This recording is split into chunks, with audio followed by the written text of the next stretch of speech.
Hello and welcome to Review and Recommendations, where spoilers are not off limits and I'm not getting paid to say any of this. In this episode, we will review Far Cry 5. This game has a lot of fun and enjoyable content, as well as a heavy dose of stuff I don't like. At all. In true Far Cry fashion, you play a first-person character who must liberate and save a region from a large group of antagonists led by the main villain.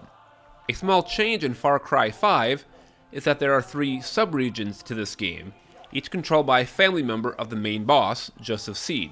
Once these 3 areas, led by John, Jacob, and Faith Seed, are dealt with, you can go after Joseph. Joseph Seed is a leader of a religious cult called Project at Eden's Gate, located in the fictitious area of Hope County, Montana, USA.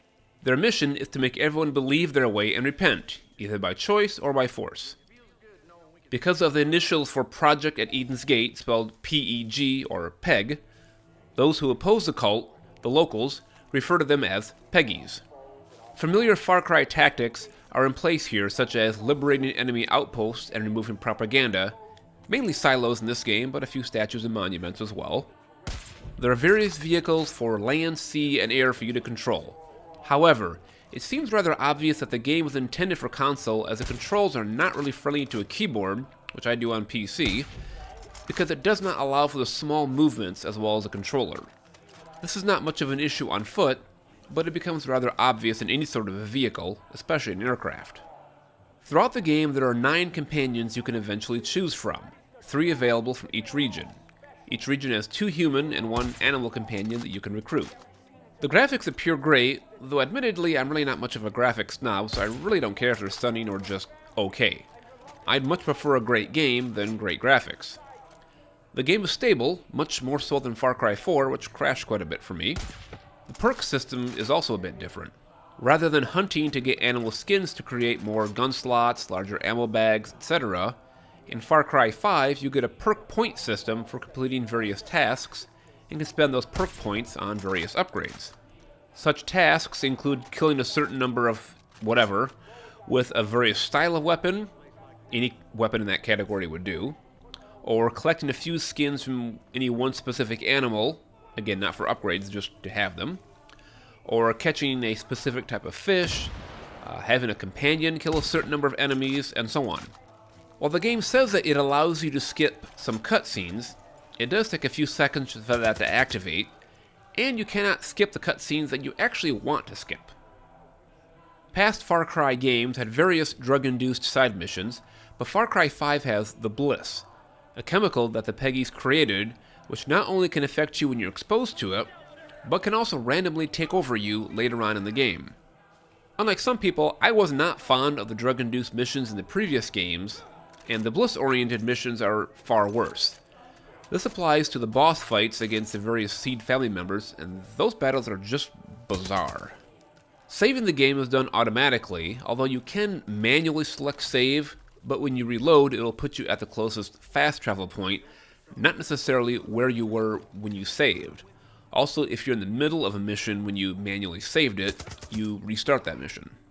So, from our review of the game, normal missions and especially liberating the outposts are really fun, but the boss fights are just too weird for me, and operating the vehicle is clearly not designed for keyboard control.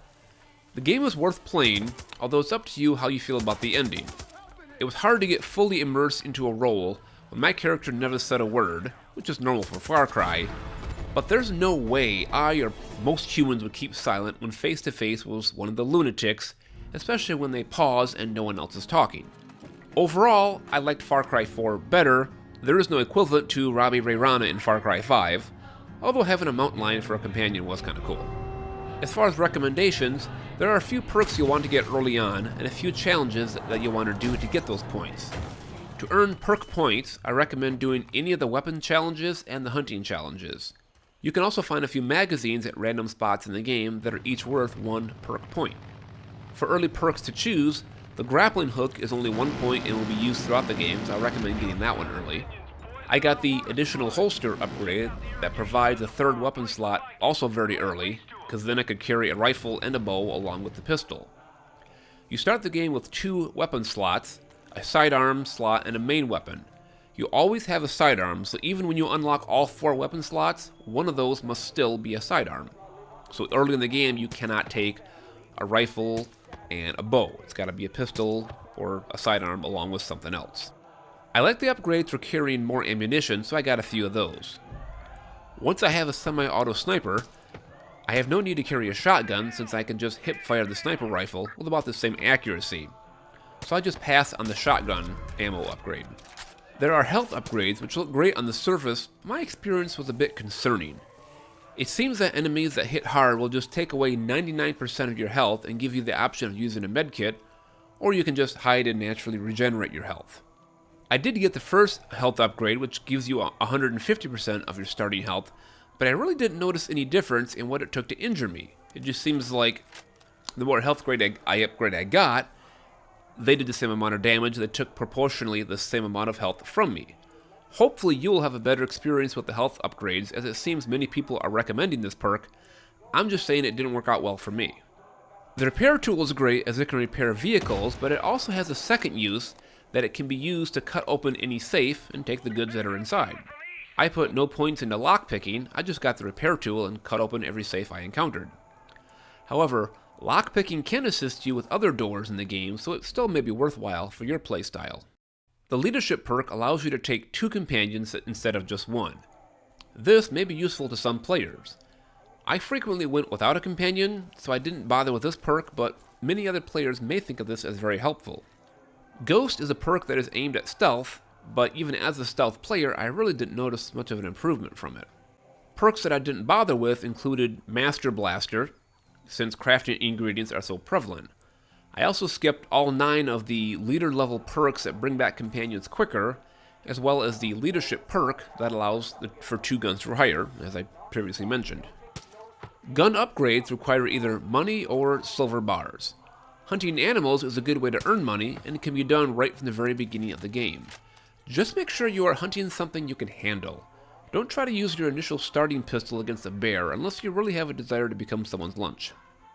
One tip for weapon selection is to only carry 1 weapon of a certain ammo type, since you could run out of that type of ammunition. While the Desert Eagle pistol is great, it uses the same ammo as a sniper rifle, so carrying both could be counterproductive. By endgame, I was carrying a sniper rifle, an assault rifle, a light machine gun, and the 44 mag pistol. On all of these I had a silencer if they're available, the extra mag size, and a sight.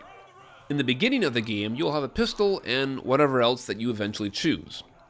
A rifle, especially assault rifle, may be the best overall choice since that type of ammunition is very prevalent from enemy corpses. However, until you can afford a silencer, firing it will alert nearby enemies. For stealth, a bow would be a better option, although it is slower firing. Eventually, I put a silencer on everything that could take it, but early on I prioritized the assault rifle. In a pinch, you can change to a single shot firing mode on the assault rifle and use it at range instead of the sniper rifle. This is another reason I got the additional holster perk early on. The assault rifle is a good base weapon, but not very stealthy until you get a silencer, so I wanted a bow as well. Weapon statistics can be a bit misleading. While an assault rifle may have a damage of 5 and a light machine gun a damage of 7, the light machine gun will penetrate better, and thus kill a bear or an armored enemy much quicker. I used the rifles on humans, especially headshots, and light machine guns for armored enemies, big animals, or just aircraft. While I prefer to just use the light machine gun, I had to use it sparingly on some missions or else I would run out of ammunition. Don't be surprised if enemy planes can spot you, even if you are crouched in heavily forested areas or other natural cover. You want to take cover inside to raise your odds of not getting spied. Don't forget about alternate ammo, such as armor piercing. Also, you can take out more than 1 person with a bullet, and I did that by killing 2 guys that were in straight line by using a sniper rifle. Well, that's it for this episode of Review and Recommendations. As always, if you have any thoughts of your own or additional tips and hints, you can drop those in the comment section below. Good day and happy gaming!